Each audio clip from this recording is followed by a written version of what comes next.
So there we were, one chilly winter night, my family and I, bundled up warm and cozy, just chilling in our living room.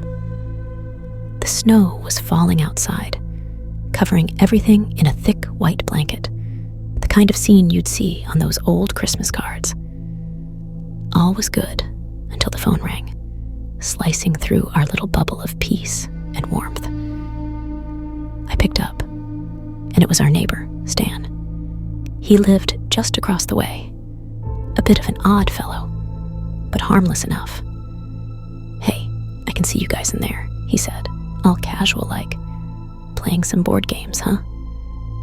Now, I must admit, I was taken aback. It was true. We were playing games, but how'd he know? We had curtains, after all. I asked him as much, and there was a pause. A weird, uncomfortable silence before he spoke again. "I see someone out there," Stan murmured, his voice lower now, tense and kind of scared. "They're just standing there, watching your house."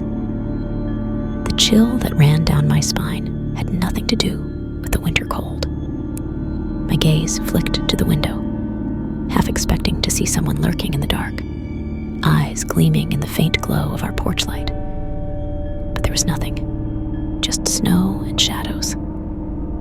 I thanked Stan, hung up, and immediately called the police. There was no way I was going to check it out myself. I'd seen enough horror movies to know where that leads. The wait for the police felt eternal, every tick of the clock amplifying the tension in the room. My family sensed something was up, their eyes flicking between me and the window, expressions a mix of confusion and concern. Finally, blue and red lights flickered through the falling snow, casting eerie shadows on the walls. 2 officers approached our front door, their faces set in serious lines. I explained the situation, Stan's call, the person he'd seen. With nods, they headed back out into the cold, flashlights cutting through the night. We watched as they circled the house, beams of light scanning the yard, flickering across the trees at the edge of the property. After what felt like hours, they came back, their expressions unreadable.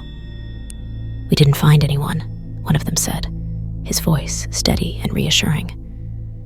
"But we found tracks in the snow, circling the house." Tracks. Someone had indeed been out there, watching. The news sent another wave of chills through me, colder and sharper than before.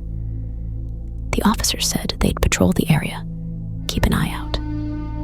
With that, they left, disappearing into the snowstorm. The rest of the night was tense, filled with jumps at every creak and shiver at every shadow. Sleep was a distant, elusive dream, chased away by the knowledge that someone, some stranger, had been out there in the dark, watching us with unseen eyes. Morning came, slow and gray, illuminating the tracks in the snow. They circled the house, just like the officer said, weaving in and out of the trees, disappearing into the woods. We never found out who it was or what they wanted. The tracks melted away, and with them, the tangible proof of the night's terror. But the memory stayed, hanging over us like a dark cloud. We started closing the curtains and locking doors we used to leave open. The world seemed a little less safe, a little more unknown.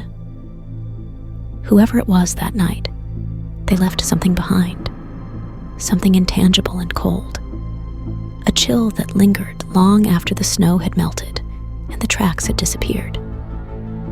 And maybe that was scarier than anything else. The unknown is terrifying because it's a void, and in that void, our imaginations conjure up the worst, most frightening things we can think of. But life goes on, as it always does.